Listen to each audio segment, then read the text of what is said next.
Hello guys, welcome to a new video on Tower of God New World. And in this video I'm going to go over the kit review for David and also try and speculate what they could potentially buff for Karaka, Data Urek, Data Asensio, and Data Edahn. So yeah, that's the idea. Let's get started first with the kit reveal. We already know that this guy is going to be a purple unit, and they also confirmed that he's going to be a support unit. So really good. Let's have a look at the video first, and then we're going to read the kit and see how it could play out or how good it could end up being. So let's get started with the video. I'll never go back to being Right, one using with the them. knife I that will live on my own. Agero is using, but okay, fine. He's also ranged from what it seems, so there are some sort of buffs to basic attacks, buffs to an ally, and then we have an AoE effect as I'll the get through special this move. by myself.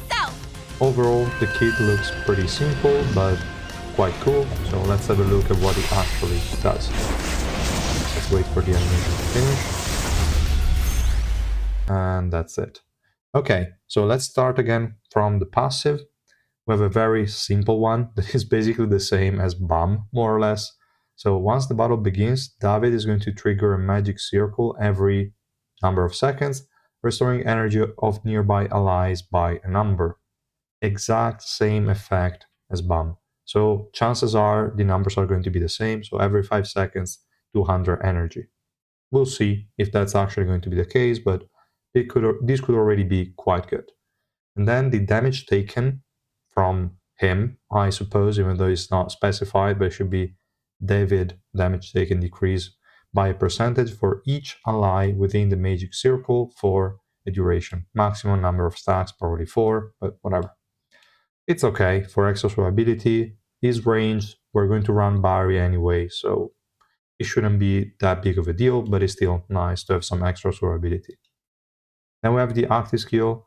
It's going to restore energy for the ally with the highest attack by a number. We don't know how high this is going to be. If it's similar to an array, could be around 400, I would say. We'll see. And applies Spirit Essence to this ally to increase their skill attack coefficient by a percentage for a duration. This is pretty good. I mean, it's a very simple and straightforward buff, but definitely helpful for a lot of units, so super appreciated. Then we have the second active skill. David is going to awaken the soul in the dagger to enhance the basic attacks for duration. That was the enhanced attack that we saw in the video. So those 3 slashes, it seems. And every time a slash hits an enemy, is going to deal additional attack, fine, and reduce enemy's energy. This is basically the same as the powered up basic attacks of BAM after the special move. In this case, is after an active skill. So quite good.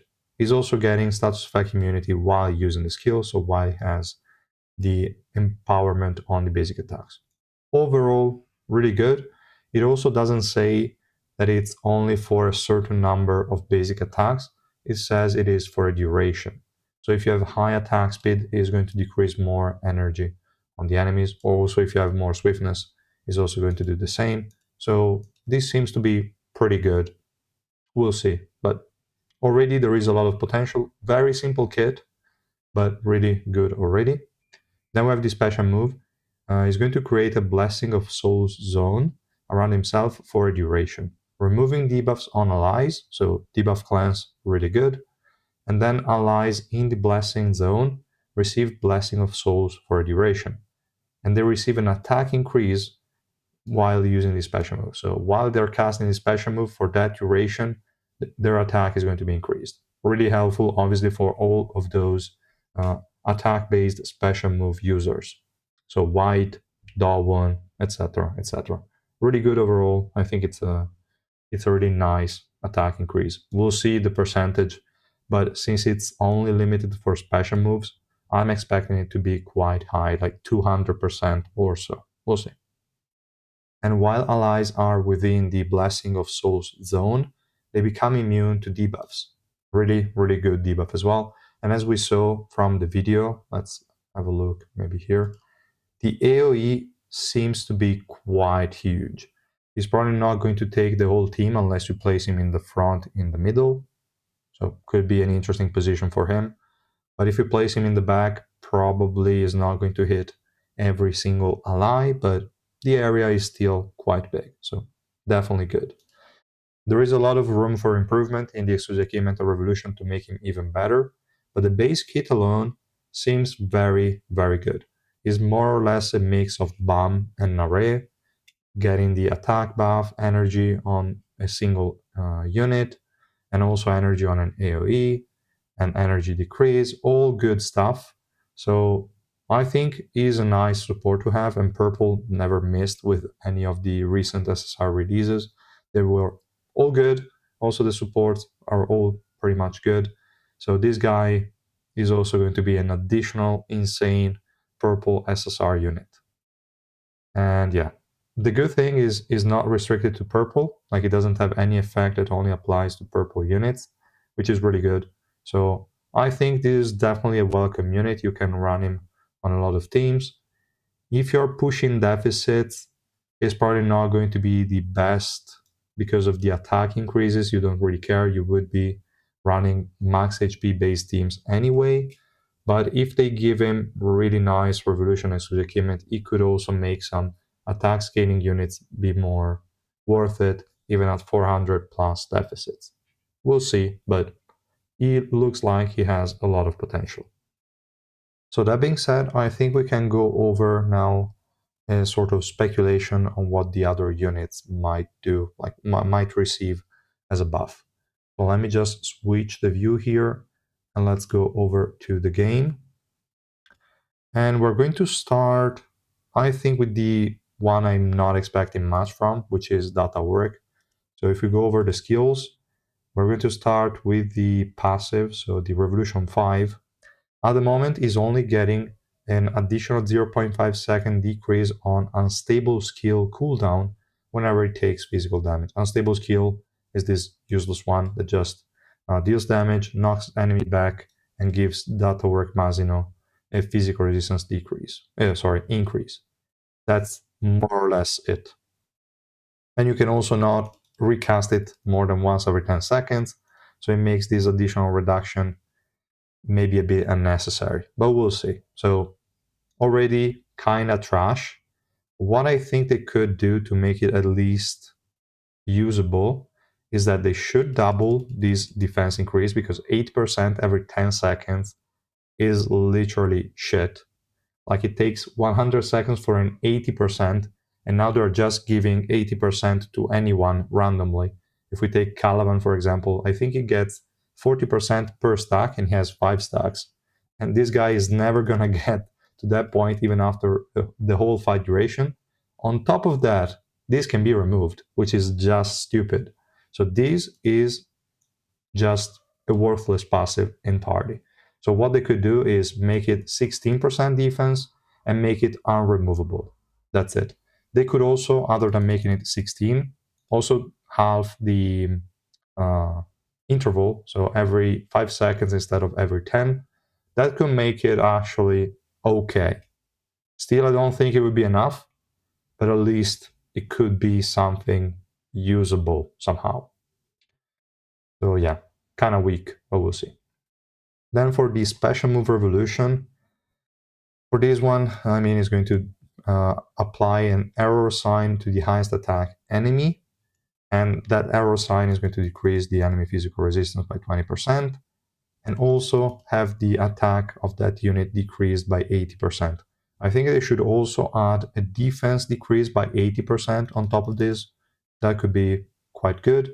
And if they were to add also an heal block or something like that to that unit, it would be even better. So maybe at that point, with an 80% defense decrease and a heal block for, I don't know how long it lasts, 10 seconds, then that Urek could have some sort of utility.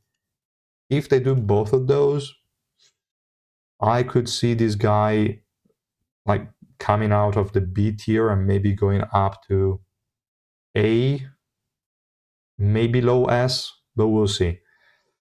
Still, I don't have high expectations. I think they're going to mess him up and it's not really going to be that great. So yeah, that's my idea on Data Urek. Let me know in the comments what do you think he's going to receive. But now let's move on to the next one, Asensio. We have an active skill buff and a special move buff. For the active skill is the Revolution 4, and to be honest, I think this is quite bad in general. Like, I don't think this skill is that great. Okay, blocks projectiles, that's good. HP recovery, kind of worthless. 2-second invincibility is okay. Could have been longer, so maybe I could see this one going up to 3, maybe 4 seconds. And if it's 4 seconds, it could actually be really good, but it's not like it's going to spam it that frequently anyway. So I don't know. To be honest, they could either like take it to 3 seconds and then add a condition to decrease this active skill cooldown. I think that would be good. Like every time the flying fish hits an enemy, maybe a 0.5 second decrease on this skill cooldown could be nice, so that you have an higher uptime on the invincibility, and the projectile block could be helpful also for the team. So that could be an option. I don't really know how else they could make it useful, to be honest. Then for the special move uh, Revolution upgrade, this is also quite trash because you have to wait to get 100 stacks for it to get to 200%. This is just insanity. This is just way too many stacks. And they can also be removed, which is even worse. I think this is just stupid. They should make it 4%, maybe reduce the stack to 50 or leave it at 100, doesn't matter, but make them also unremovable. So 4% and unremovable would be good. Or just unremovable, leave it at 2%, but also add like a defense shred on top of the physical resistance decrease. So a 10% defense shred per stack. That would be a 50% total. At least it is something. It's not going to be that game changing, but at least quite good. So those are the options that I could see for this Revolution upgrade. And yeah, I think for Asensio, that's more or less all. Let me know in the comments also in this case what you think. And we're going to move on to the next one. Let's say Karaka. So for Karaka, this is a bit interesting because this guy is actually already quite good, but he has very weird revolution. Other than the Revolution 4 that we're going to see for last, the Revolution 5 is definitely really weak. So while he uses this active skill, the Steel Tree, is going to just become immune to status effect, decreases damage taken, and provoke nearby enemies. He's also not going to do anything for those 5 seconds, but we don't really care, he's a tank.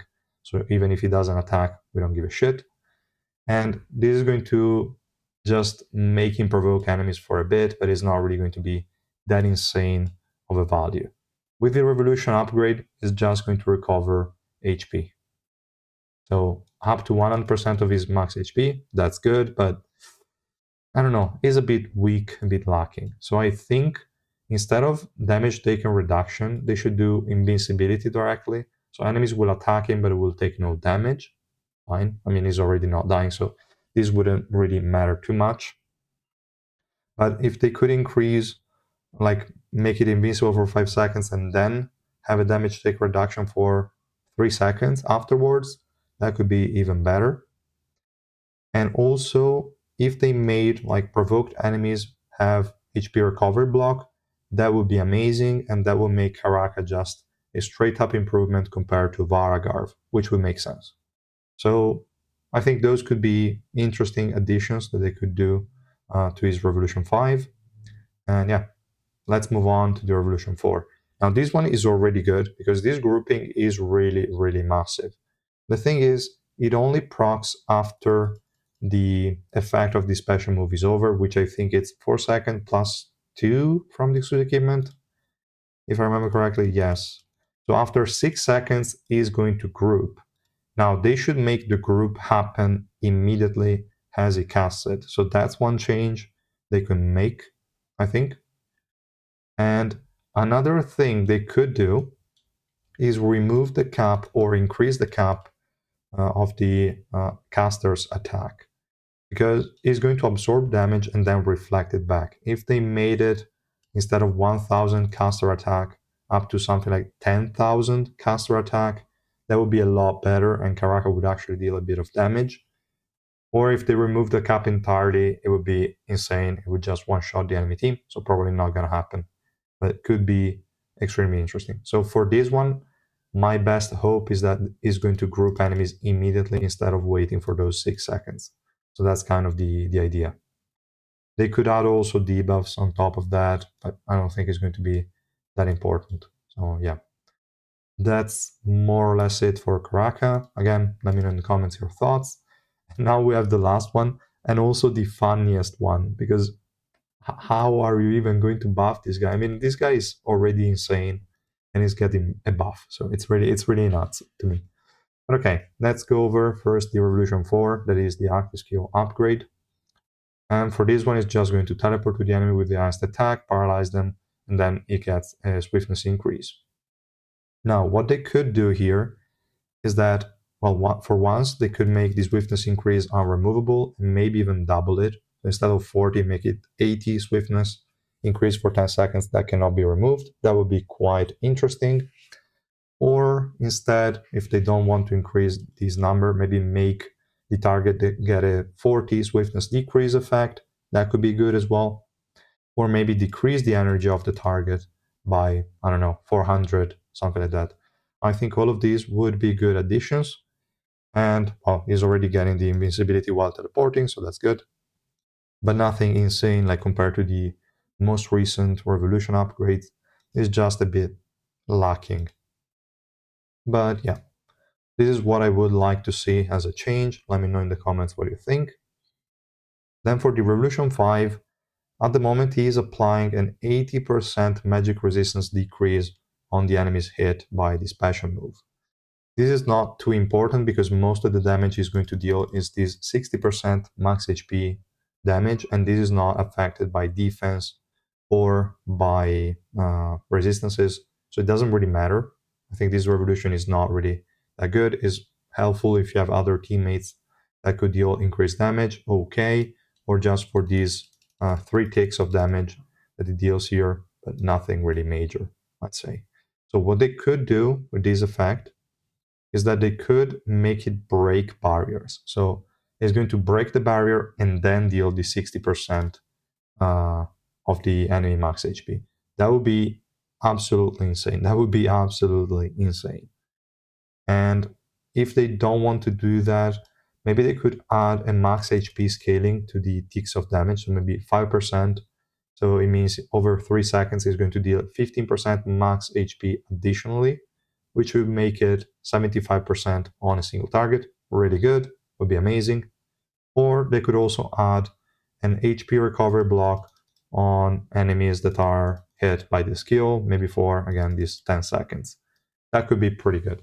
If they make it also decrease defense, it wouldn't matter for him, but then it would give him some sort of supportive capabilities, which I don't really think it's necessary or reasonable. So this is what I would like to see for him. But again, if they give him either barrier break or HP recovery block, it would just be completely insane, and this guy would just go to, I don't know, family head level basically. So really, really good. I'm looking forward definitely to what they're going to do, but I have a feeling it's just not going to get anything that great. Maybe some minor things. We'll see. We'll see. The devs don't know how to play their games, so anything is possible. Anything is possible, guys. So yeah, I'm looking forward to reading your comments, and I will see you guys tomorrow for the live stream. I will be streaming a bit late compared to usual, so probably let's say 8 p.m. Central European time, something like that.